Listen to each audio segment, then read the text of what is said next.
본 방송에서 제공하는 투자 정보는 투자 판단에 대한 조언입니다.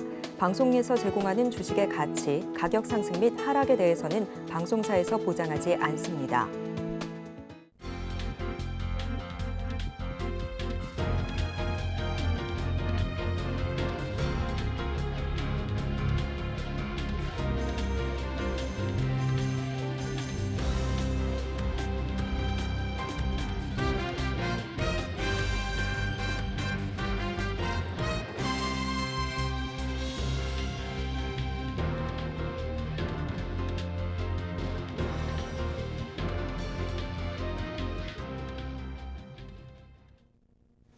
시청자 여러분 안녕하세요. 오늘을 돌아보고 내일을 준비하는 오늘장 내일장 일부 진행의 백선혜입니다. 미국 시장에서는 고용 지표가 약화됐다라는 소식이 나오면서 금리 동결에 조금 더 무게가 실리고 있는 상황입니다. 이런 상황에서 우리 시장에서도 오늘 뉴스가 나와 있는데 경상수지가 한 달 만에 적자로 돌아섰다라는 소식이 전해지고 있습니다. 이런 분위기 속에서도 지수는 오늘은 빨간불을 켜주고 있습니다. 어제는 쉬어갔지만 오늘은 다시 또 상승으로 돌아세운 모습입니다. 양대 시장에서는 외국인 투자자들과 기관 투자자들의 매수세가 유입이 되고 있고요. 환율이 내림세를 보이면서 외국인의 수급에 우호적인 환경이 조성되고 있습니다. 거기에 테슬라가 최근에 강세를 보이면서 오늘 2차 전지주 전반적으로 훈풍이 불고 있습니다. 또 다음 주에는 FOMC 회의도 예정이 되어 있고요. CPI도 발표가 되니까 이 점도 참고를 해보시기 바랍니다. 본 방송에서 제공해드리는 정보는 투자 판단을 위한 조언일 뿐 해당 주식의 가치와 수익률을 보장하지는 않습니다. 아울러 서울경제TV와 서울경제신문은 당사의 브랜드입니다. 최근 당사를 사칭하는 피해 사례가 늘고 있는 만큼 각별히 주의를 해주시기 바랍니다. 또 저희 방송 유튜브를 통해서도 보실 수 있습니다.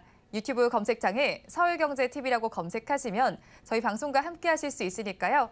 실시간으로 댓글 참여도 많이 해주시기 바랍니다. 6월 9일 금요일입니다. 오늘장 내일장 1부는 이 시각 보도본부로 시작해 보겠습니다. 앞서서 살펴보셨던 헤드라인 중에서 세 가지를 골라서 심층적으로 다뤄볼 텐데요. 오늘은 보도국의 김미현 기자가 나와 있습니다. 어서 오세요. 안녕하세요. 네, 우리 경제국의 성적표라고도 불릴 수 있죠. 경상수지가 오늘 나왔습니다. 어떻게 나왔나요? 네, 경상수지는 한 달 만에 다시 적자로 돌아섰습니다. 오늘 한국은행은 4월 경상수지가 7억 9천만 달러 적자로 잠정 집계됐다고 밝혔는데요. 앞서 11년 만에 2개월 연속 적자 이후 3월 힘겹게 흑자를 기록했지만 그 기조를 이어가지 못한 겁니다. 이번 적자 전환에는 외국인에 대한 배당 확대와 해외여행이 증가한 영향이 컸던 것으로 풀이됩니다. 이에 따라 올 들어 4월까지 경상수지는 53억 7천만 달러 적자로 지난해 같은 기간과 비교해 1년 사이 203억 8천만 달러나 줄었습니다. 다만 정부는 경상수지가 5월 이후로는 흑자 기조를 이어가서 연간 기준으로는 200억 달러 흑자를 기록할 것으로 전망했습니다. 일단 경상수지 이번에는 적자를 기록했지만 5월 이후로는 흑자를 기록할 것이다라고 전망이 나왔는데요. 그렇다면 항목별로는 어떻게 나왔나요? 네, 우선 경상수지 대부분을 차지하는 상품 수지가 5억 8천만 달러 흑자를 기록했습니다. 지난해 9월 이후 7개월 만에 흑자 전환인데요. 수출이 줄었지만 수입이 더 큰 폭으로 줄면서 플러스가 됐습니다. 수출이 491억 1천만 달러를, 수입이 485억 3천만 달러를 기록했습니다. 구체적으로 수출은 1년 전보다 16.8% 줄었는데요. 특히 반도체가 40%, 석유 제품이 27% 감소하며 부진했습니다. 다만 승용차 수출만 1년 전보다 40% 늘었습니다. 수입도 원유나 가전제품 등 원자재와 자본재, 소비재 수입이 모두 감소하면서 1년 전보다 73억 8천만 달러 줄었습니다. 또 서비스 수지는 12억 1천만 달러 적자를 기록했는데 다만 적자 폭은 3억 19억 달러보다는 줄었습니다. 한편 코로나 방역이 완전히 해제되면서 여행 수지는 적자 행진을 이어갔지만 운송 수지는 3월 적자에서 벗어나 3천만 달러 흑자를 기록했습니다. 네, 거기에 이번에 다음 소식 살펴보겠습니다. 최근 들어서는 가상현실에 많이 확장이 되고 있는 상황입니다. 글로벌 업체들도 앞다퉈서 XR 시장에 뛰어들고 있는 상황인데요. 지금 시장의 분위기는 어떤가요? 네, 우선 확장 현실이란 가상현실과 증강현실, 혼합현실을 통칭하는 개념으로 현실을 확장하는 모든 기술을 말합니다. 최근 애플에 이어 삼성전자도 이 시장에 발을 들이면서 업체 간 경쟁에 불이 붙은 모습인데요. 앞서 삼성전자는 지난 2월 미국에서 열린 갤럭시 언팩 행사에서 구글, 퀄컴과 함께 확장현실, 즉 XR 생태계 구축 파트너십을 체결하며 이 시장으로의 본격적인 진입을 예고했습니다. 당시 노태문 삼성전자 사장은 퀄컴과 삼성모바일, 구글이 힘을 합쳐서 제대로 된 생태계를 구축하겠다고 선언을 한 바 있는데요. 현재 삼성전자는 신규 XR 기기를 개발하는 데 속도를 내고 있으며 이르면 올해 연말 내에 이를 공개할 예정입니다. 업계에선 삼성전자와 애플이 본격적으로 이 시장에 발을 들이는 내년 상반기부터 이 XR 생태계가 본격적으로 열릴 거란 전망이 나오고 있습니다. 네, 마지막 소식 알아보도록 하죠. KT가 지배 구조를 개선하는 작업을 하고 있는데 사회이사 최종 후보에 대해서 이야기가 나오고 있습니다. 지금 분위기는 어떤가요? 네, 오늘 KT 사회이사 후보 추천위원회는 최종 심사를 거쳐서 제1차 임시주주총회에 추천할 7인의 사회이사 후보를 결정했다고 밝혔습니다. 신임 사회이사 후보는 곽우영 전 현대자동차 차량 IT 개발센터장, 김성철 현 고려대 미디어학부 교수, 안영균 현 세계회계사연맹 이사, 윤종수 전 환경부 차관, 이승훈 현 KCGI 글로벌 부문 대표 파트너, 조승아 현 서울대 경영대학 교수, 최양희 현 한림대 총장이 나왔습니다. KT는 이번 선임 절차에 한해서 주주들에게도 사회이사 예비 후보를 추천을 받았는데요. 이번 7인 중 곽우영, 이승훈, 조승아 후보가 주주들의 추천을 받은 것으로 나타났습니다.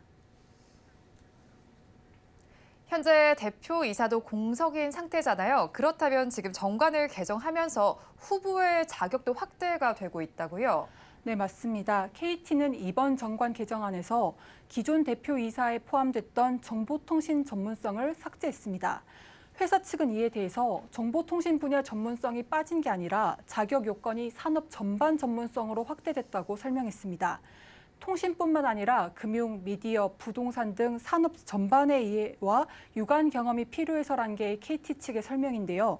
현재 KT가 탈통신에 주력하고 있는 추세와도 무관치 않다는 해석이 나옵니다. KT는 오는 30일 임시주주총회를 통해서 신규 사회이사 선임과 정관 개정을 완료할 예정입니다.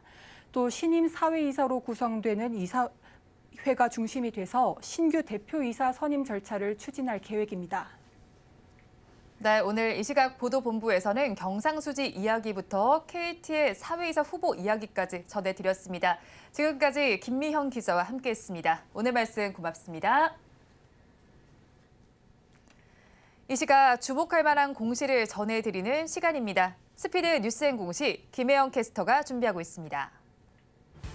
스피드 뉴스엔 공시 김혜연입니다. 전일 이 캐나다의 깜짝 금리 인상 발표로 인해서 시장이 부담을 느끼면서 지수 하락을 보였습니다.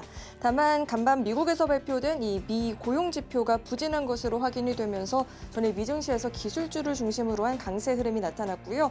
오늘 우리 시장도 이 같은 영향을 받으면서 상승세를 보이고 있습니다. 그럼 오늘장 주목을 해볼 만한 기업들의 공시와 뉴스는 어떤 내용이 있는지 살펴보도록 하겠습니다.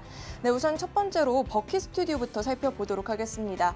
버키 스튜디오는 지난 3월에 경영진의 배임 횡령 혐의로 인해서 거래 정지가 된 상황인데요. 감사 의견 거절부터 연이은 공시 번복으로 인해서 불성실 공시 법인으로까지 지정이 된 상황입니다. 거래 재개 가능성이 점점 더 희박해지고 있는 모습인데요. 경영진의 불법 행위로부터 이 거래소는 상장 적격성 실질 심사를 하고 있는데 상장 폐지 사유가 연이어서 계속 발생하고 있는 것으로 나타나고 있습니다. 지난 4월에도 이 타법인 주식 양수도 관련해서 MOU 공시 철회가 있었는데 이로 인해서 벌점을 받았었죠. 이번에는 불성실 공시 법인으로 지정되면서 추가 3점이 늘어나게 됐습니다. 현재 최근 1년 동안 부과받은 벌점만 총 8점인데요. 만약 1년간 누적 벌점이 15점을 초과할 경우 코스피 종목의 경우에는 관리 종목으로 지정이 되고요. 코스닥 종목의 경우에는 실질 심사 사유가 될 수 있다라고 합니다. 네, 이어서 서희건설도 살펴보도록 하겠습니다. 공급계약 관련한 공시가 나왔는데요. 서희건설은 1,593억 원 규모의 인천 마전 지역 주택조합 아파트 신축 공사 계약을 체결했다라는 공시가 오늘 나왔습니다. 계약 상대는 마전 지역 주택조합인데요. 이번 계약 금액은 1,593억 1,800만 원으로 지난해 연결 기준 매출액의 11.08%에 해당하는 규모이고요. 계약 기간은 오는 11월 30일부터 2026년 9월 30일까지라고 합니다. 이어서 실리콘2도 살펴보도록 하겠습니다. 실리콘2는 오는 13일에서 14일 기관 투자자를 대상으로 한 IR 개최를 앞두고 있는데 이 IR 개최를 앞두고 증권가에서 연이은 호평이 나오고 있는 상황입니다. 하반기부터 화장품 재고 소진과 중국 시장 회복에 따른 실적 개선이 전망이 된다라는 이야기가 나오고 있고요. 실제로 전일 한국무역통계진흥원에서 발표한 통계 자료에 따르면 K뷰티 제품들이 기초 화장품, 색조 화장품 모두 수출 증가세를 보이고 있다라고 합니다. 실리콘2는 이 같은 수출 증가세에 힘입어서 지난해 1,653억 원의 매출을 기록하게 되면서 전년 대비 26.2% 성장한 바가 있기 때문에 하반기 실적까지도 기대가 되고 있는 상황이라고 합니다. 네, 마지막으로 탑머티리얼도 살펴보도록 하겠습니다. 696억 원 규모의 2차 전지 공장 건설 서비스 공급 계약을 체결했다라는 공시가 나왔습니다. 계약 상대는 현재 밝혀진 바가 없고요. 계약 금액은 695억 6,050만 원으로 지난해 연결 기준 매출의 110.37%에 해당하는 규모라고 합니다. 네, 이렇게 오늘장 주요 공시와 뉴스들 짚어봤고요. 지금까지 스피드 뉴스앤공시 김혜연이었습니다.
시시각각 변하는 시장의 이슈와 주가의 변동성에 AI에 버금가는 냉철한 시각을 가진 전문가와 투자 전략을 업데이트해보는 시간입니다.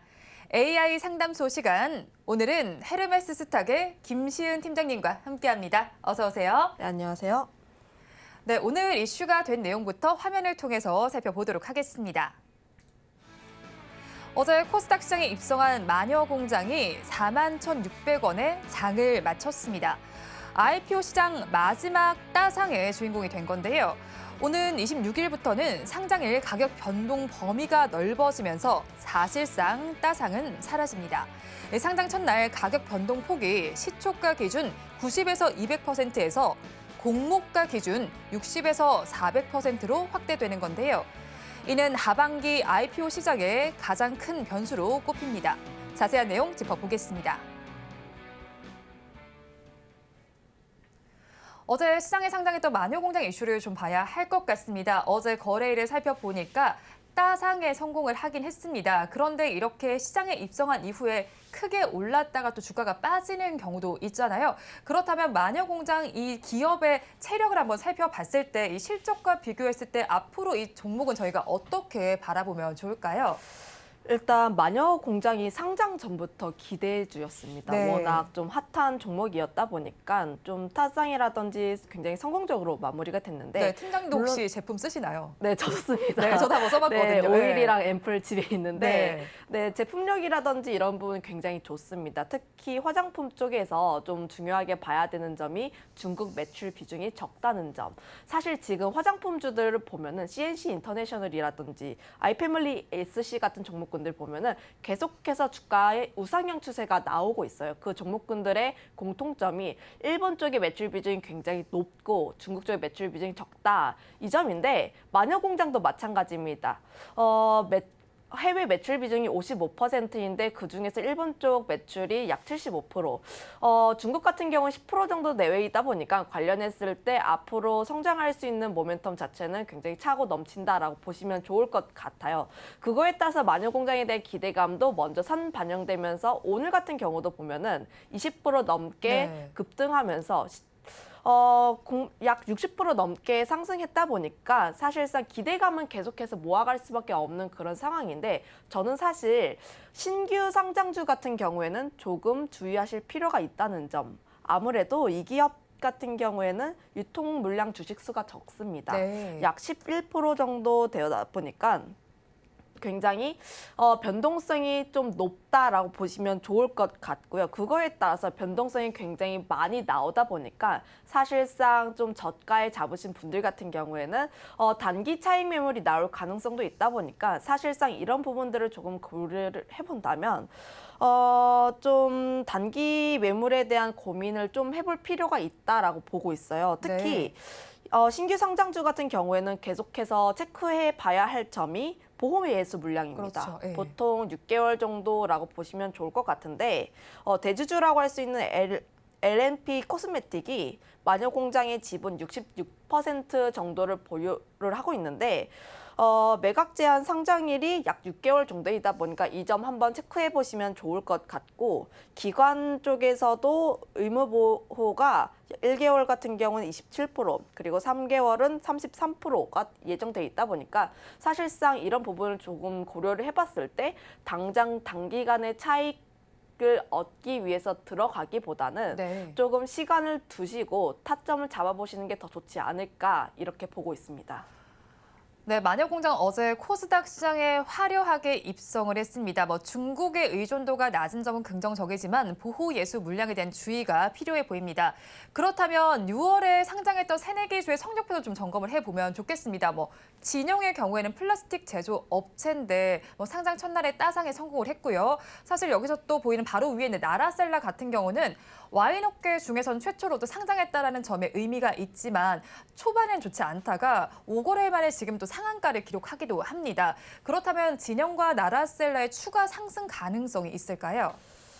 사실 진영이라든지 나라셀라 같은 경우도 보면은 사실 이 기업의 성장 모멘텀은 충분해요. 충분한데 오늘 좀 급등이 나왔다던가 혹은 양봉이 나왔던 이유는 좀 아무래도 마녀공장에 대한 흥행 때문 그 영향이 좀 있다라고 보여지고 네. 있고요.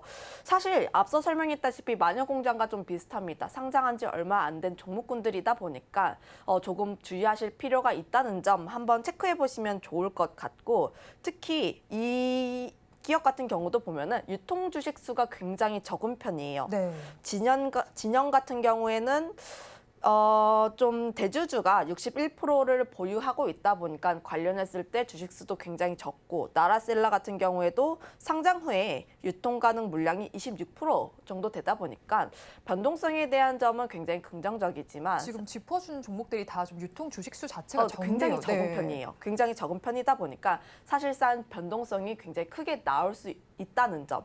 하지만 신규 상장주 같은 경우로 보면은 대부분의 투자자들이 좀 보호예수 물량에 대한 불안감이 어느 정도 깔려 있는 상태에서 들어가다 보니까 어느 정도 수익이 나오게 된다면 차익 매물에 대한 부담감 이런 점들을 고려를 했을 때 다른 종목군들 대비했을 때 조금 더 차익이 빨리 나오는 편입니다. 네. 이런 종목 점을 보게 됐을 때 비슷하게 좀 마녀공장이랑 대답을 드릴 수밖에 없는 게 성장 모멘텀 같은 경우도 굉장히 충분하지만 지금 당장 접근을 하시기보다는 오히려 보호예수 물량이 어느 정도 풀렸을 때 그리고 매매 타점을 잡아보시는 게 좋지 않을까 이렇게 말씀드릴 수밖에 없을 것 같아요.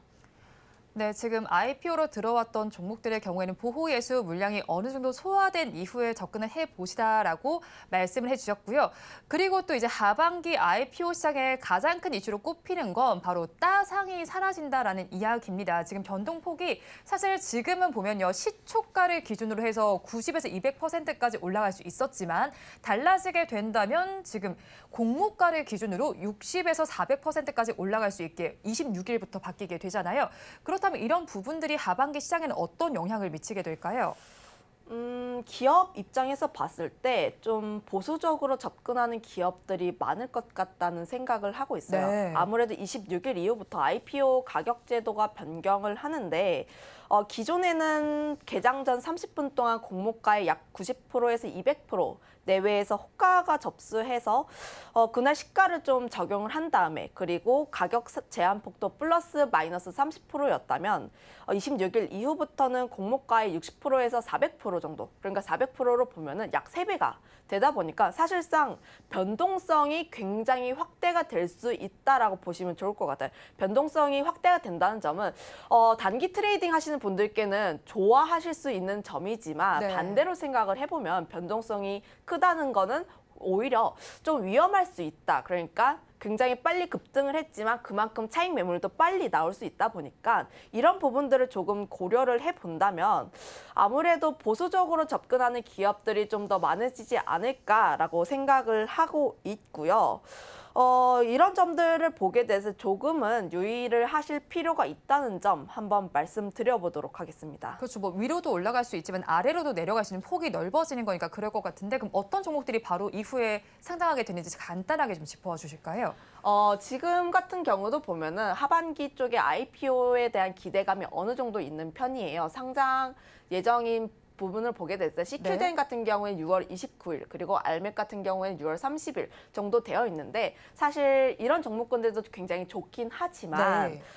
우리가 조금 더 기대를 하고 있는 기업 같은 경우는 좀 대어라고 불리는 종목군들 있잖아요. 그렇죠. 특히 하반기 쪽에 대어라고 불리는 종목군들이 많이 예정이 되어 있는데 그런 부분을 보게 됐을 때 뭐 두산 로보틱스라든지 혹은 에코프로 멀티리얼즈 이런 종목군들이 있다 보니까 이런 종목군들에 조금 더 집중해 보실 필요가 있지 않을까. 물론 중소형 기업들이 변동성인 측면으로서 봤을 때 시가총액이 작다 보니까 조금 더 재밌을 수는 있어요. 하지만 지금 시장 자체가 IPO 시장이 그렇게까지 활발하진 않습니다. 이전에 IPO 시장이 굉장히 활발했을 때를 생각을 해보면 네. 그때 증시가 활황이었습니다.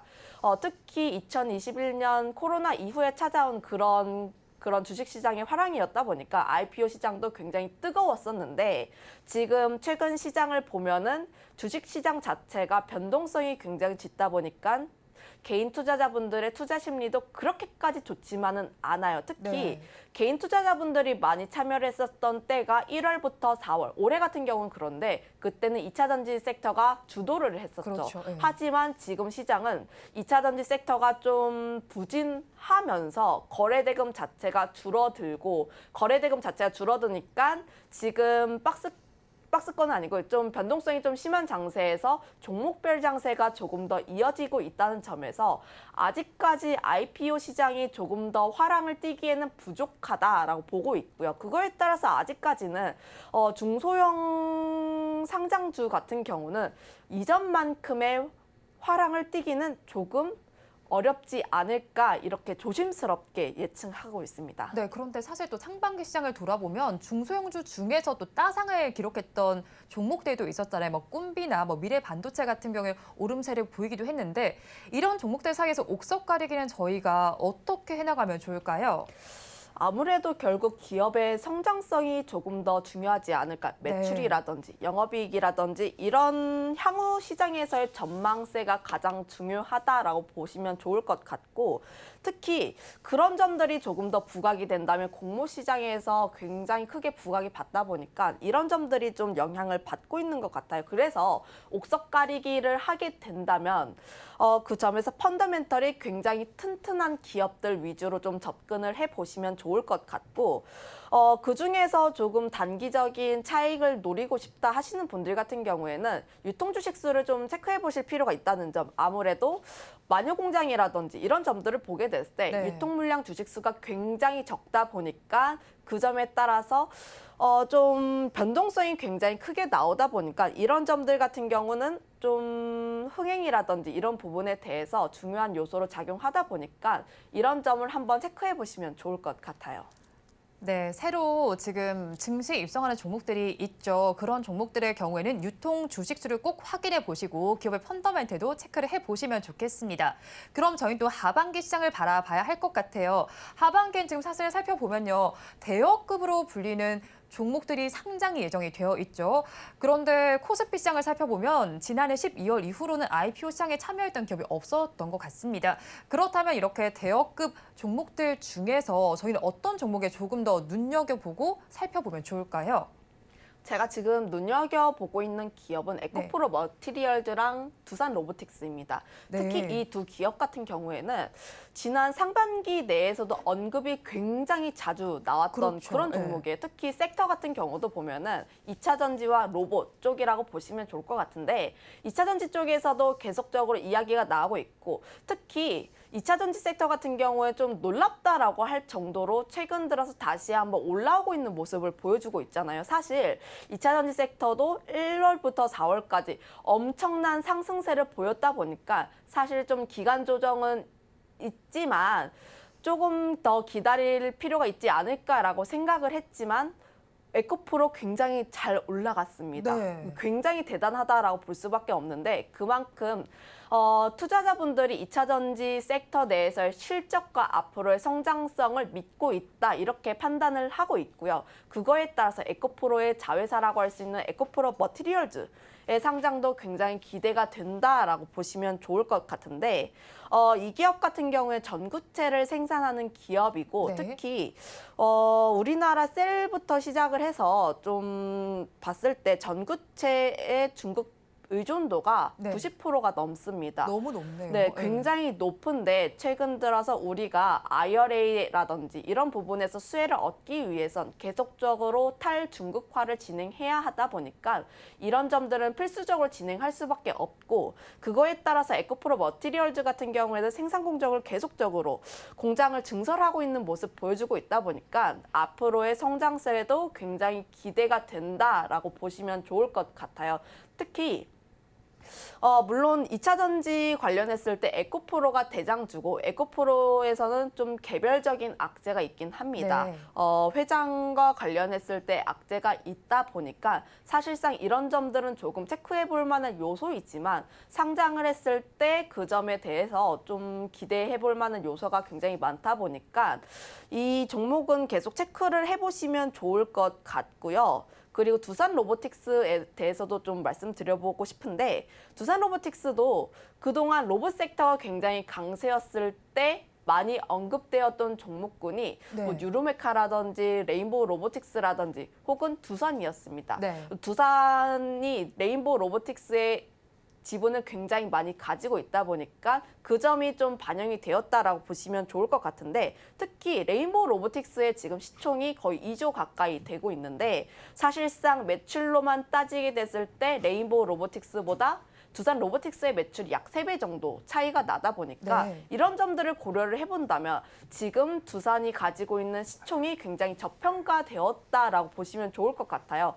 그거에 따라서 지금 두산 로보틱스가 상장을 하게 되면 앞으로의 시총, 그러니까 앞으로의 성장성이라든지 시총이 얼마 받을까라고 기대를 하고 있는데 아직까지 지금 예정되어 있다 보니까 시가총액 같은 경우에 1조 원 이상을 예상을 하고 있다 보니까 이런 점들을 보게 됐을 때 특히 로봇 같은 경우에는 앞으로의 성장성이 굉장히 기대가 되는 게 저출산 시대 그리고 임금 같은 경우에도 계속적으로 높아지고 있다 보니까 사실상 로봇 섹터 같은 경우에 지금 시작을 하고 있는 개화기 시장이다라고 네. 보시면 좋을 것 같다 보니까 이런 점을 보게 됐을 때 앞으로의 성장성이 높은 섹터 내에서 주목을 받고 있는 두 기업을 보시는 게 좋지 않을까 보고 있습니다. 네, 하반기 IPO 시장에서는 대여급으로 예상되어 있는 기업들이 있습니다. 두 종목을 짚어주셨으니까 이 종목들을 관심 있게 바라보시면 좋겠습니다. 지금까지 헤르메스 스탁의 김시은 팀장님과 함께했습니다. 오늘 말씀 고맙습니다.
마켓리더의 시선으로 글로벌 경제와 산업 트렌드를 체크하고 이걸 수익으로 연결해 보는 시간, 고수의 선택 시간입니다.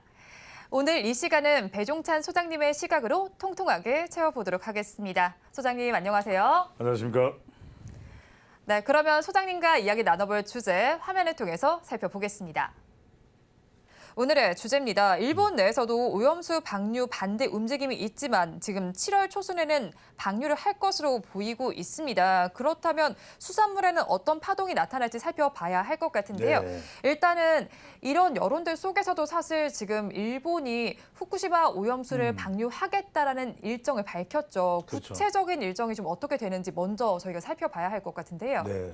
우선 제일 중요한 건 뭐냐면 방류를 하겠죠. 하겠죠. 하겠죠. 네. 그걸 이미 2년 전인 네. 2021년 4월 13일 누가 결정을 했어요? 일본이 결정을 네. 했죠. 2021년 4월 13일 일본 내각에서 방류하겠다. 네. 언제? 2년 뒤에 이렇게 결정을 한 거예요. 근데 이 방류라는 것이 거슬러 올라가면 언제 일이 터진 거예요? 과거에 터졌죠. 2011년이죠. 네, 그러네요. 후쿠시마 동일본 대지진이 발생해서 3월 10일 날 네. 절대 일본의 동일본 네. 동쪽이 완전히 화르르 흔들렸잖아요. 그렇죠. 예. 그때 진도 7이 넘는 네. 정말 가장 센 지진이 발생을 한 거예요. 네. 그때 바로 일본 도쿄전력의 제1원전이 폭발을 한 거예요. 그렇죠. 그때 이미 오염수가 흘러나왔죠. 네. 그러면서 그 오염수를 이제 이 오염수 저장 탱크에 집어넣기 시작한 거예요. 네. 지금 그게 지금 대략 한 250만 톤이가 되죠. 네. 수도 없이 많은 이 오염수 저장 탱크가 그 후쿠시마 원전 주변에 있는 겁니다. 그래서 이제 당시에 빨리 조치가 안 돼서 네. 이른바 2013년에 네. 다핵종, 저 핵종이라는 것이 이제 이른바 방사능을 이야기하는 네. 거예요. 제거 설비 알프스입니다. ALPS. 이 오염수 처리를 시작했던 거예요. 그러면서 이제 그때부터도 이미 이제 어떻게 이걸 처리할 건가 몇 가지 이제 방안이 나오는 겁니다. 네. 땅에 쫙 이렇게 해서 이제 저 땅 밑으로 이제 처리를 해서 묻는 방법. 그다음에 정말 처리를 제대로 해서 또 하고 또 하고 또 하고 처리를 제대로 해가지고 이걸 공업 용수나 뭐 농업 용수로 사용하는 방법. 네. 그다음에 좀 어느 정도 적당하게 처리를 해가지고 바다로 방류하는 방법. 여러 그중에- 가지를 생각했겠네요. 그렇죠. 예. 그 중에서 뭘 선택한 거예요? 지금 방류를 방류를 선택했죠. 예. 왜 방류를 선택했겠어요? 양이 좀 너무 많아서 그런 거 아닐까요? 그리고 그게 좀 처리하기 가장 깔끔한 느낌이라서 그렇지 않을까? 일본 입장에서는요. 또 돈이죠. 돈. 그게 가장 싸서. 네. 그렇죠. 네, 그게 그러니까 가장 이제 중요한데 제가 생각을 그렇죠. 못했네요. 땅에 네. 묻고 이러다 보면 이거 시간도 많이 걸리고 네. 돈도 많이 들죠. 결국 시간과 돈이죠. 왜? 양이 계속 늘어나니까. 계속 양이 늘어나요. 네. 그러다 보니까 이 사진을 보시면 네. 이렇게 해서 제일 오른쪽 사진요. 네. 요 이제 연합뉴스에서 나온 사진인데 지금 여기에서 작게 보시면 저기 탱크가 수도 없이 많아. 저거 보세요. 엄청난 탱크 있죠. 저 가운데. 네. 저 탱크 엄청나게 많아. 지금 더 많아. 어. 계속 늘어나요. 계속 늘어나. 그러니까 이걸 이제 알프스라고 하는 다액종 처리 장치를 통해서 이 오염수를 바닷물로 희석을 해서 내보내겠다. 네. 그러면 이게 해류를 타고 일단은 과학적인 게 중요한 게 네. 우리가 우선적으로는 이걸 가지고서 괴담을 만들 필요는 없어요. 아, 그렇긴 하죠. 예. 왜 과학이어야 되냐면 우리가 이게 과학적 지식이면 자, 그러니까 우리가 간단하게 생각할 때는 이렇게 생각할 수 있어요. 일본에서 우리나라가 가까우니까 네. 일본에서 방류하면 일본 지나서 우리나라로 오겠네? 그렇게 생각이 들잖아요. 에이, 그건 아니에요. 해류라는 게 있어. 네. 그러니까 우리도 도로가 있듯이 네. 바다도 이 물이 지나가는 길이 있단 말이에요. 네. 그러면 네. 일본에서 방류가 되면 이거는 빙빙빙 돌아서 일본을 저 돌아서 이제 러시아로 해서 네. 알래스카로 해서 캘리포니아를 지나서 남미 쪽을 지나서 우리 쪽으로 올리면 한 6개월이 걸려요. 그러니까 우리나라로 바로 오는 게 아니라 네. 돌고 돌아서 우리나라로 온다라는 거죠. 네. 그러니까 이건 좀 우리가 분명하게 좀 알고 있어야 돼요. 그래서 여하튼간에 이런 식으로 지금 후쿠시마의 이 동일본 전력, 이 도쿄 전력의 이 상황이 이렇게 지금 사진처럼 되어 있다. 네. 이것을 이런 시스템을 통해서 바다로 방류하는 것인데 곧 빠르면 이번 7월 달에 네. 이것이 이제 시작이 되는 상황이 된다. 근데 과학적으로는 지금 IAEA 이제 보고서가 이미 사실상 공식 보고는 곧 이제 진행이 될 거예요. 네. 근데 이제 보고가 나올 텐데 이것만 되고 나면 바로 국제 원자력 기구까지 맞추지 않냐 네, 이렇게 문제 이야기가 없다 나오고. 이렇게 말할 수 자, 있겠네요. 근데 네. 여기서 중요한 것은 이 국제 원자력 기구가 우리나라까지 포함한 4개 국가에서 이 실험이 이른바 이제 이 일본에서 하고 있는 이 과정 자체가 네. 제대로 된 건지를 확인을 했어요. 네. 그런데 이 내용을 이제 사실상 공개가 된 거나 확인이 된 거나 다름없는데 제대로 됐다. 크게 틀리지 않았다.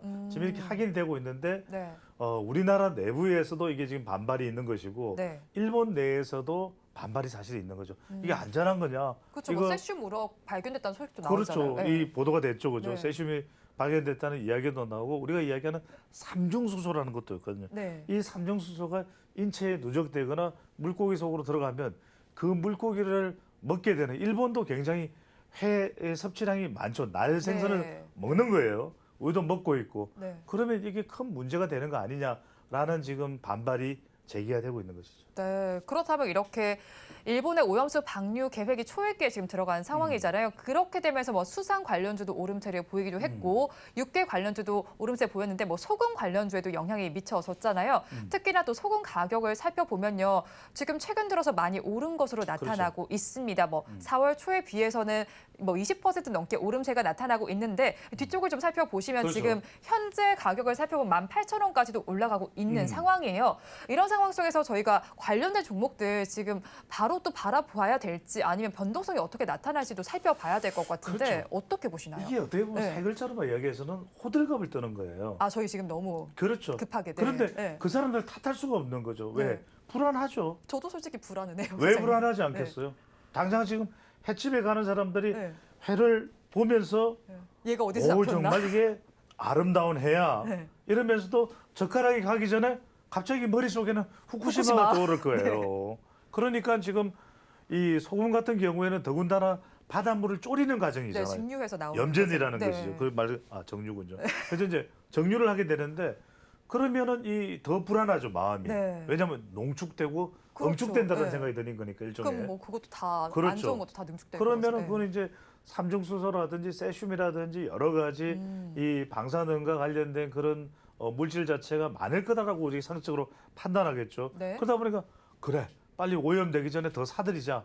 이걸 빨리 우리 하자 이렇게 생각을 하기 때문에 우리가 네. 이제 소금 가격이 올라가게 되는데 우리가 이럴 때 이제 과학적 좀 지식을 좀 총동원을 할 필요가 있겠어요. 그러면 네. 지금 이 오염수가 방류됐어요, 안 됐어요? 아직 되게 아직 안 전이잖아요. 됐잖아요. 네. 또 하나는 제가 아까 뭐라고 말씀드렸어요. 방류가 된다 하더라도 그것이 우리 바다로 오는 돌아오기까지가 시간은 6개월 정도. 6개월이 걸린다 네. 그랬잖아요. 그러니까 이럴 이유가 없는 거예요. 근데 마음이 불안하니까 네. 빨리 사두자. 어떻게 될지 몰라. 아, 그렇죠. 그리고 또 네. 우리가 애들 먹이는 그런 음식에도 소금이 많이 들어가잖아요. 맞아요. 그러니까 이제 네. 아이 우리 애들 큰일 난다. 네. 또 갓난아기들. 그 마음이 불안하니까 또 손님들 밥상에 올라가야 되는 자칫 잘못하면 이게 소금이 어느 산이냐 이렇게 물어보게 되고 그렇죠. 원산지 네. 이야기가 나오고 불안하지 않겠냐? 네. 이렇게 여러 가지 심리적인 그 부분 때문에 먼저 사재기를 해버리거든요. 이렇게 되면 올라갈 네. 수밖에 없는데 사실 이런 것도 굉장히 우리가 과학적인 부분도 과학적인 검증을 떠나서 네. 굉장히 이 후쿠시마 이슈는 과학적 검증의 문제가 아니라 이제는 심리적 문제가 돼버렸다. 네. 심리적 문제는 결과적으로는 경제적인 문제까지 야기시켜버린다. 왜? 우리가 2008년 기억나실 거예요. 우리 앵커께서도 2008년 기억을 되돌아 그때 뭐 아마 대학교 입학했어요. 아 그랬어요? 네. 초등학생 때 아니고? 아유, 네. 너무 어리게 그러면은- 보셨네요.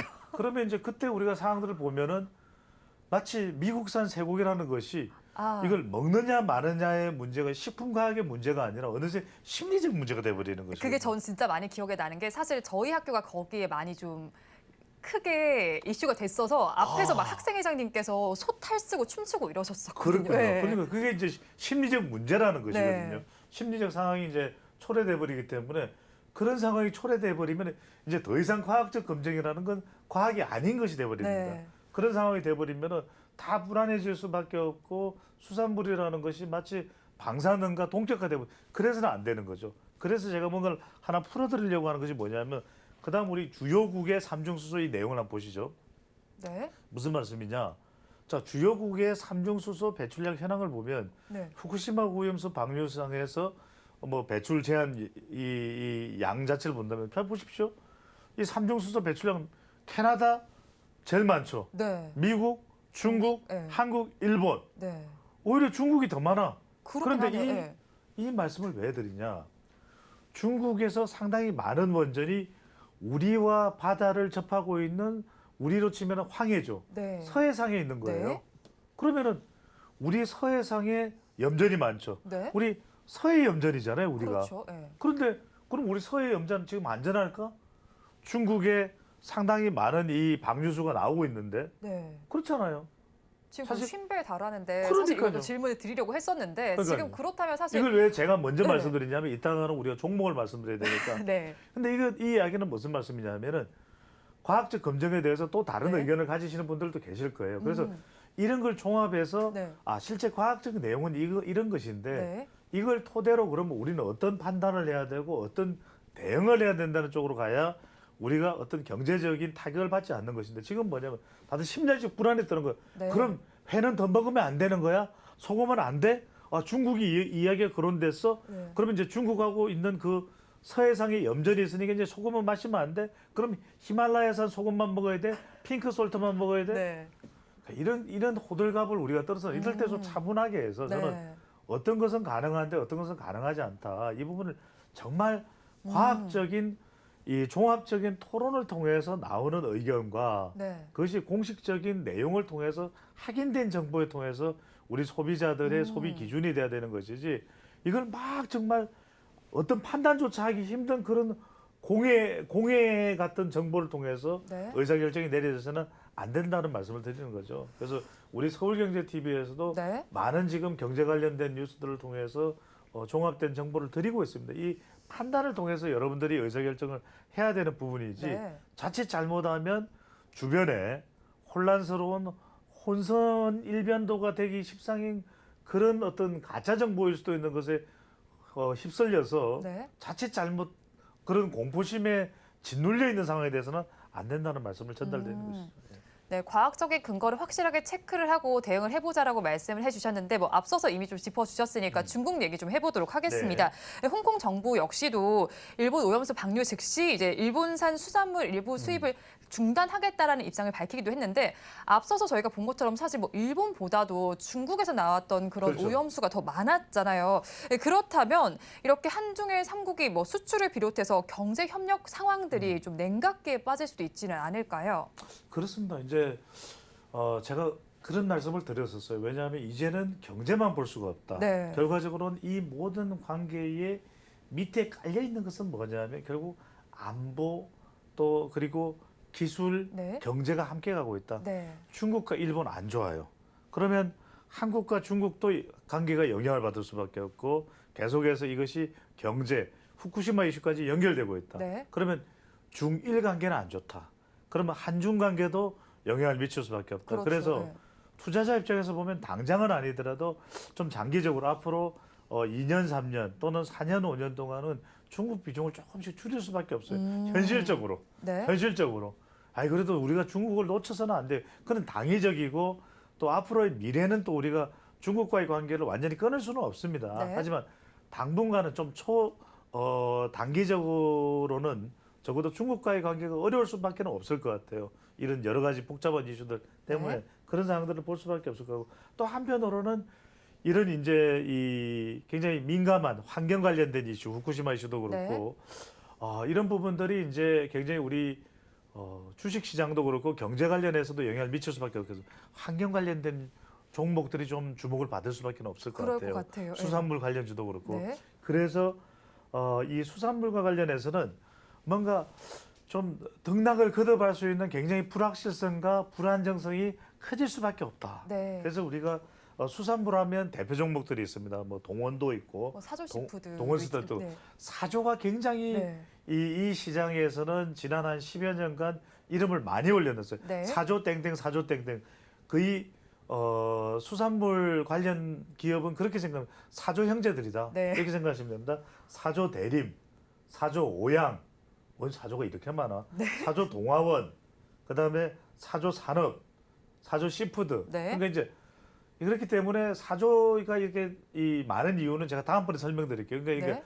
그렇기 때문에 사조 형제들이고 사조 가족들이기 때문에 더 올라갈 것도 없고 더 내려갈 것도 없고 또 이런 후쿠시마 이슈에 대해서 영향을 받겠지만 아주 큰 폭의 등락은 없을 것 같아요. 그래서 이 이슈가 2008년에 강우병 사태처럼 정말 큰 이 폭격 맞은 듯이 그런 사태로 번질 가능성도 저는 아주 크게 발생할 것 같지도 않고 네. 그렇다면 수산물에 뭔가 너무 우리가 이 투자자로서 큰 손해를 보거나 또는 큰 이득을 보거나 네. 그런 상황은 아니라는 점. 뭐 신라 교육도 있고 신라 에서지도 있고 한성기업도. 근데 단 네. 지금 이 상황에서 저는 오히려 심리적 불안이라는 건 뭔가 또 더 챙겨두고 싶고 더 쟁여두고 싶은 마음이 있잖아요. 네. 더 확인하고 싶은 마음이 생기잖아요. 그렇죠. 그래서 방사능 측정기를 비롯해서 뭔가 좀 더 깨끗한 물. 뭐 오염수 처리와 관련된 그렇죠. 종목들 말씀하시는 그렇죠. 거죠. 네. 이런 후쿠시마 이 오염수와 관련된 방사능 측정이라든지 네. 좀 더 필터 정화와 관련된 이런 테마주 성격은 좀 더 주목을 해보실 필요가 있을 것 같아요. 이런 부분들의 기술을 우리가 좀 확보하고 있는 시노펙스나 네. 또 우진이나 네. 또는 오르비텍이나 또는 이제 EM+나 제가 이제 천천히 말씀드리는 이유는 그래야 이제 준비를 또 하실 테니까. 네. 네네. 그 다음에 대정화금이나 네 준비가 됐네요. 또 일진파워나 이수화학이나 자 지금 이제 이 기업을 네. 제가 이제 미리 이름부터 말씀드립니다. GW 바이텍. 네. GW 바이텍을 제가 말씀드리는 이유는 GW 바이텍은 무슨 상관이 있지? 이 GW 바이텍에 네. 이 계열사의 영인과학이 있는데 이 회사가 측정기가 네. 있어요. 어. 예. 이게 뭐 상장이 있네요. 네. 그래서 이제 뭐 당장 주목을 받고 있는 기업은 아닌데 네. 그런 이런 방사능 측정기와 관련된 기업들에 대해서도 네. 향후에 본격적으로 이제 오염수가 방류됐을 때 홍콩 정부 같은 경우에는 아예 수산물 우리 끊어버리겠다 이런 이야기 하고 있거든요. 네. 그래서 측정기 쪽에도 조금 더 관심을 기울여 보셔도 좋을 것 같습니다. 네, 지금 수산물 관련해서 뭐 등락이 좀 제한적일 것으로 보이지만 방사능 오염수와 관련해서 처리하는 기업들이 조금 더 관심을 가져보라라고 말씀해 주셨으니까 투자 의결에 참고를 해보시기 바랍니다. 지금까지 인사이트K 배종찬 소장님과 함께 오늘 이 시간 통통하게 채워봤습니다. 오늘 말씀도 고맙습니다. 감사합니다. 본 방송에서 제공해드리는 정보는 투자 판단을 위한 조언일 뿐 해당 주식의 가치와 수익률을 보장하지는 않습니다. 아울러 서울경제TV와 서울경제신문은 당사의 브랜드입니다. 최근 당사를 사칭하는 피해 사례가 늘고 있는 만큼 시청자 여러분의 각별한 주의를 부탁드리도록 하겠습니다. 오늘장 내일장 일부 준비한 순서는 여기까지입니다. 저희는 잠시 후 2부로 돌아오겠습니다.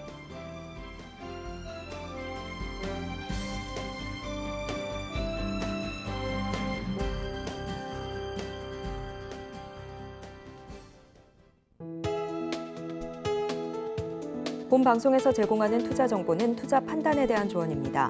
방송에서 제공하는 주식의 가치, 가격 상승 및 하락에 대해서는 방송사에서 보장하지 않습니다.